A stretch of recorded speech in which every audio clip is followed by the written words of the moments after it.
सच्ची सेवा क्या है, इसके बारे में सुनते हैं पूज्य स्वामी शरणानंद जी महाराज के अलौकिक दार्शनिक विचार।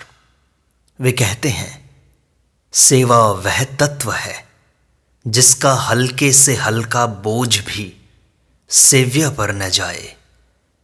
भलाई का फल मत चाहो और बुराई रहित हो जाओ, यही तो है सेवा। अगर आप अकिंचन और अचाह नहीं होते तो क्या अपनी सेवा कर सकते हैं? अगर आप उदार नहीं बनते तो क्या आप विश्व की सेवा कर सकते हैं? अगर आप प्रभु को अपना नहीं मानते तो प्रभु की सेवा कर सकते हैं क्या? मन, वाणी, कर्म से अगर हम बुराई रहित हो जाएं तो यह सारे विश्व की सेवा कहलाती है। ज्ञान और सामर्थ्य के अनुसार दूसरों के काम आ जाएं तो यह समाज सेवा कहलाती है। यदि अचाह हो जाएं तो यह अपनी सेवा कहलाती है।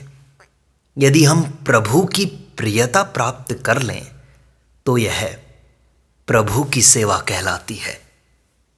सेवा करने की सामर्थ्य उन्हीं साधकों को प्राप्त होती है जो दुखियों को देख करुणित और सुखियों को देख प्रसन्न होते हैं। वास्तव में जब तक संसार से हमारा संबंध रहता है और उससे हम कुछ लेना चाहते हैं, तभी तक उसकी सेवा का हमारा कर्तव्य रहता है। शरीर से काम कर देने तथा वस्तु दे देने का नाम ही सेवा नहीं है। सेवा तो हृदय का भाव है जो हर परिस्थिति में मानव भली प्रकार कर सकता है। सेवा का मूल मंत्र यह है कि जो हमको मिला है वह मेरा नहीं है और मेरे लिए भी नहीं है। यहाँ से सेवा का आरंभ होता है।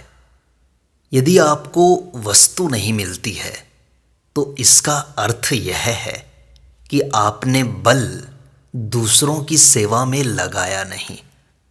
मोहयुक्त सेवा वास्तव में सेवा नहीं है। उस सेवा से तो जिसकी सेवा की जाती है उसमें भी मोह की वृद्धि होती है। आप स्वयं सभी संबंध तोड़कर उससे संबंध जोड़ सकते हैं, और जब उससे संबंध जोड़ेंगे तो सभी की सेवा का दायित्व आप पर आ जाएगा, क्योंकि सभी उस प्यारे भगवान के हैं।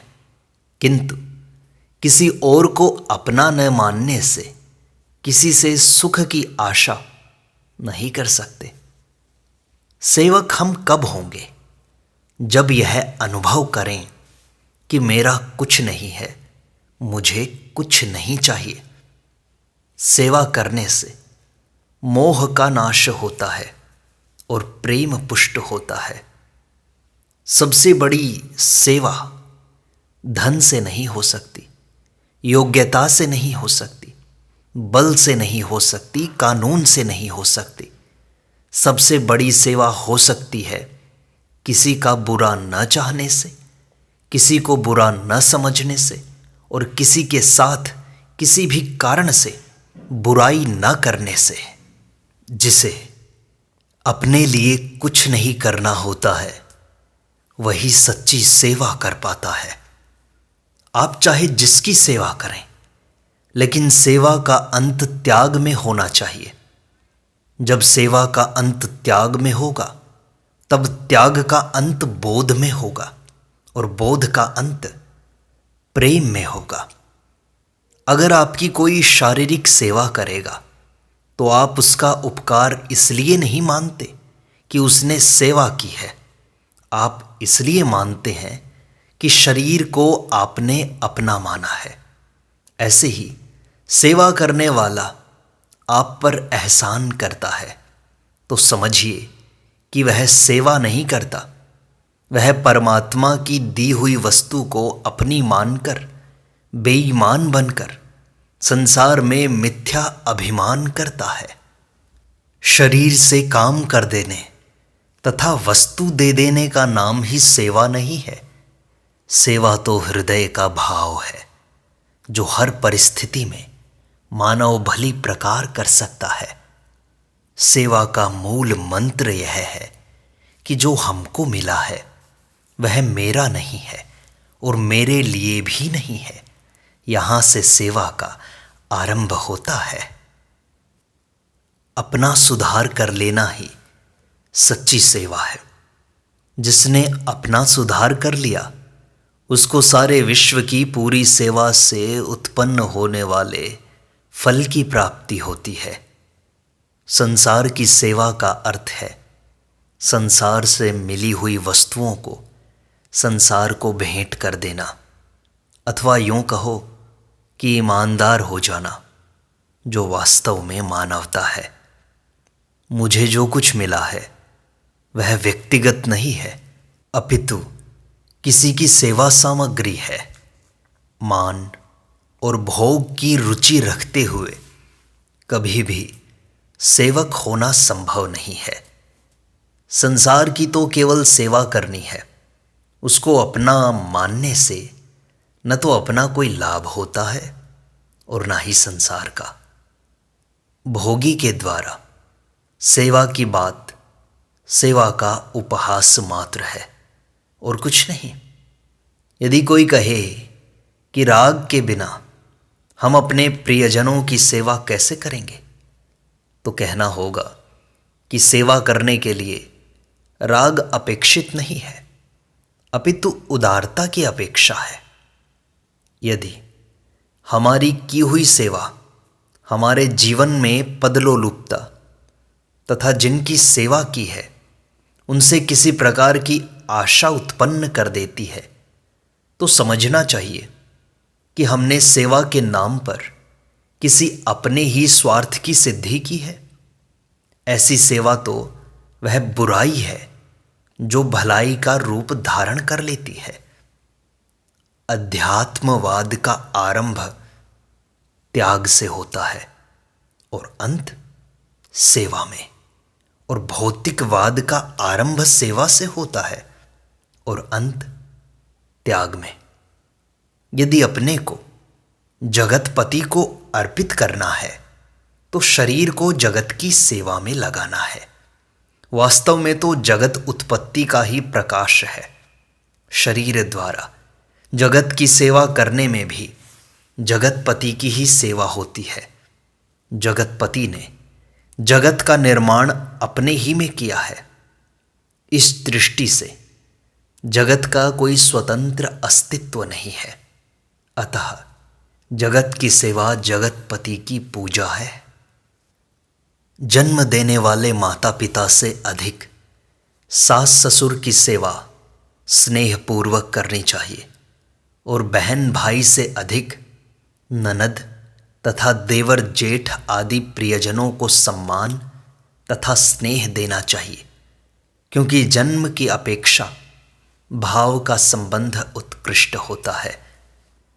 दुखियों को देखकर करुणित और सुखियों को देखकर प्रसन्न होने का स्वभाव बनाओ, जो वास्तविक सेवा है।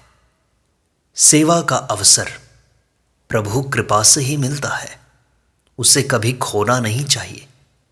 सेवक के जीवन में अपने दुख के लिए कोई स्थान ही नहीं है, क्योंकि उसका हृदय तो सर्वदा पराये दुख से करुणित रहता है अथवा सुखियों को देखकर प्रसन्न रहता है।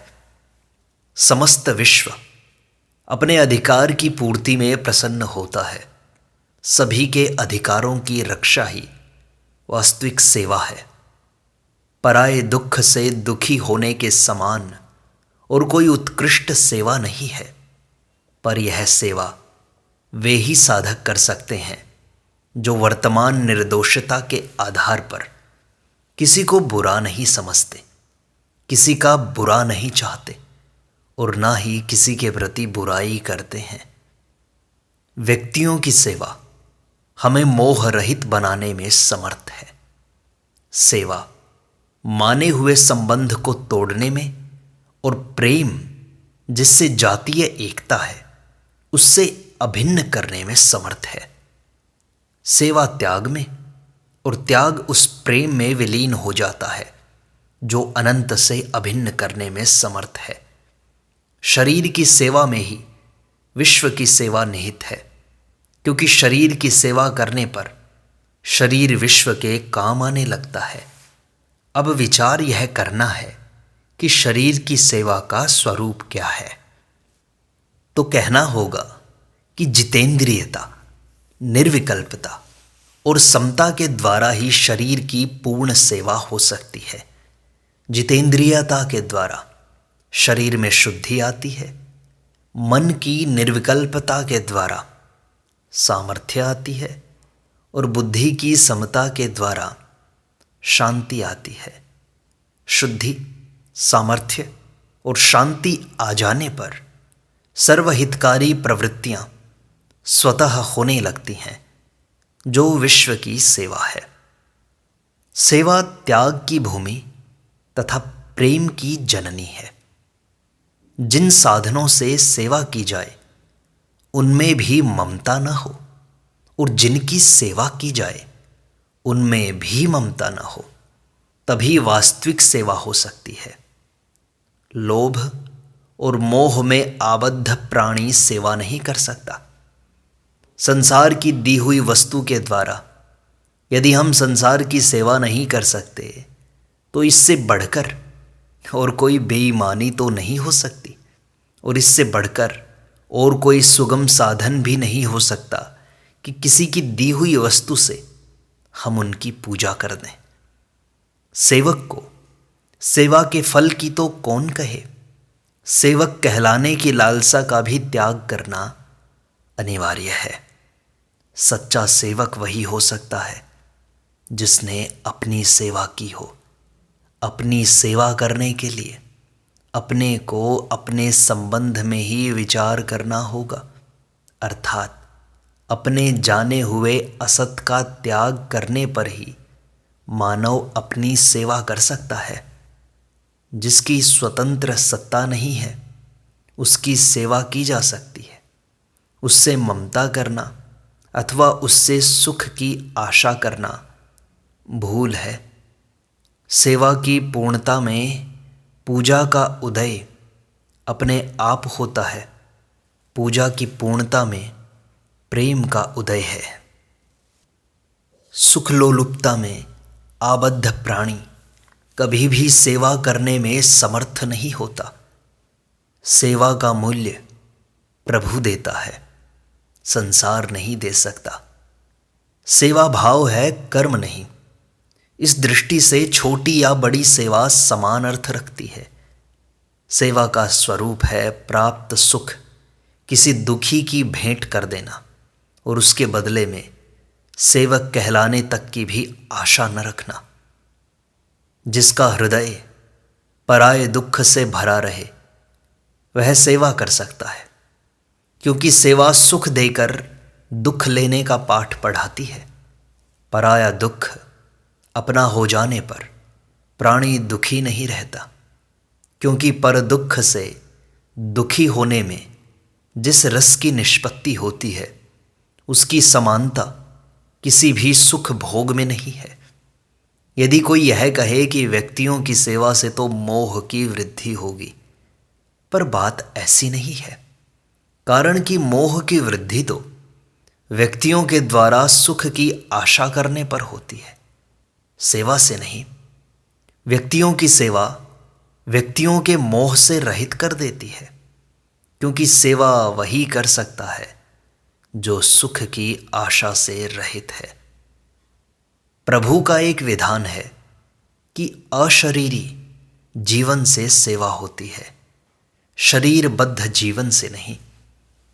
दुखियों की सेवा वह कर सकता है जिसको अपने लिए संसार की आवश्यकता नहीं होती। जो स्वयं दुखी है वह सेवा नहीं कर सकता, किंतु विचार कर सकता है।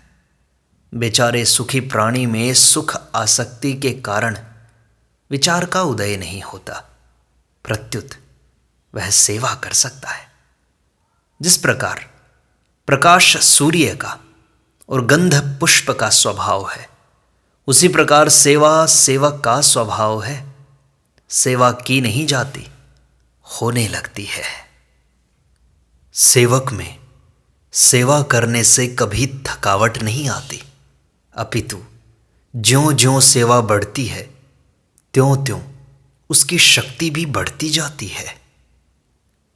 सेवक दो प्रकार के होते हैं, एक तो गंगा की भांति प्रत्यक्ष जन समाज के सामने लहराते हैं और दूसरे हिमालय की भांति अचल होकर मूक सेवा करते हैं। सेवा करने के लिए बाह्य वस्तुओं की आवश्यकता नहीं होती। बाह्य वस्तुओं के संगठन से तो पुण्य कर्म होता है। वस्तुओं का संग्रह करना विश्व का ऋणी होना है। अतः वस्तुओं को विश्व के कार्य में लगा देना ऋण से मुक्त होना है, सेवा करना नहीं। सेवक होना उन्नति का साधन है, परंतु सेवक कहलाना अवनति का कारण है। नौकर के द्वारा सेवा नहीं हो सकती। जो बेचारा स्वयं उपभोग से ग्रसित है वह सेवा नहीं कर सकता।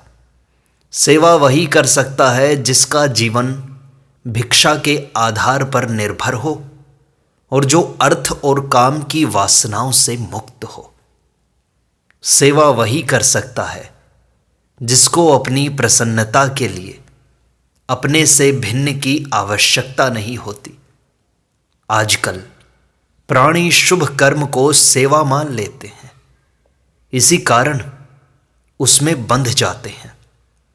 सच्ची सेवा वस्तुओं तथा इंद्रियों द्वारा नहीं होती। सच्ची सेवा का अधिकार तब प्राप्त होता है जब प्राणी को अपने लिए कुछ भी करना शेष नहीं रहता। सेवा सुखी प्राणियों का साधन है, दुखियों का नहीं।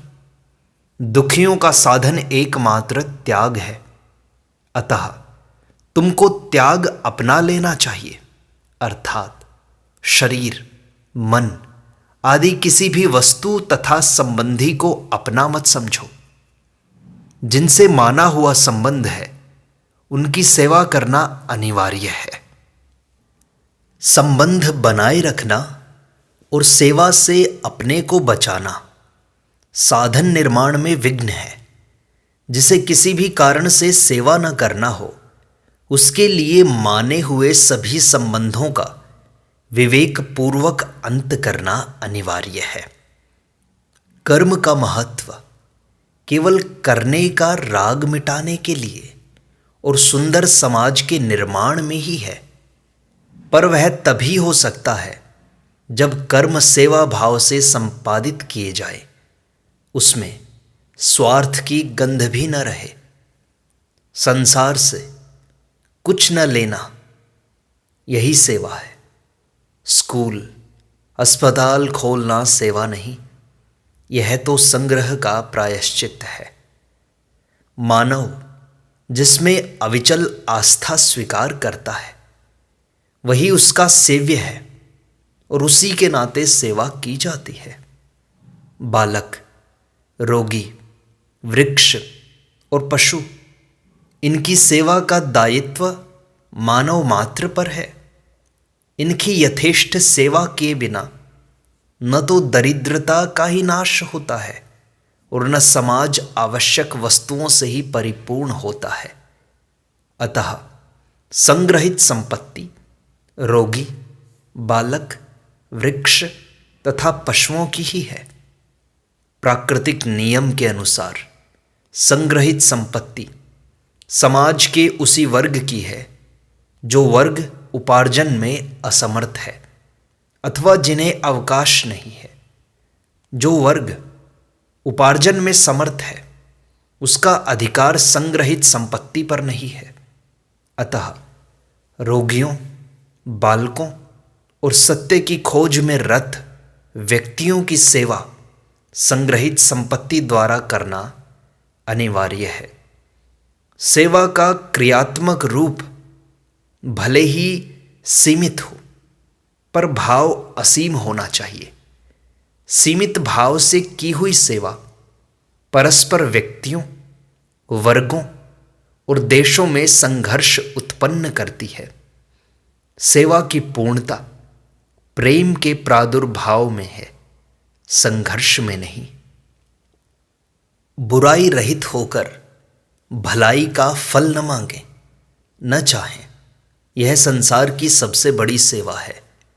यह तो संसार की सेवा हुई, फिर हमारी सेवा कैसे होगी? हमारी सेवा होगी अचाह होने से। मुझे कुछ नहीं चाहिए, इसके द्वारा हम अपनी सेवा कर सकेंगे। परमात्मा के नाते जगत की सेवा करें तो प्रत्येक प्रवृत्ति पूजा हो गई। आत्मा के नाते जगत की सेवा करें तो साधना हो गई, और जगत के नाते जगत की सेवा करें तो कर्तव्य हो गया। जैसे गंगा जल से गंगा की पूजा कर दें तो बताइए कि पूजा करने में क्या कोई खर्च होगा? वैसे ही संसार की वस्तु से संसार की सेवा कर देनी है। पुण्य कर्म में और सेवा में अंतर क्या है? अपनी वस्तु मानकर आप किसी की सहायता करते हैं तो वह पुण्य कर्म है, सेवा नहीं है।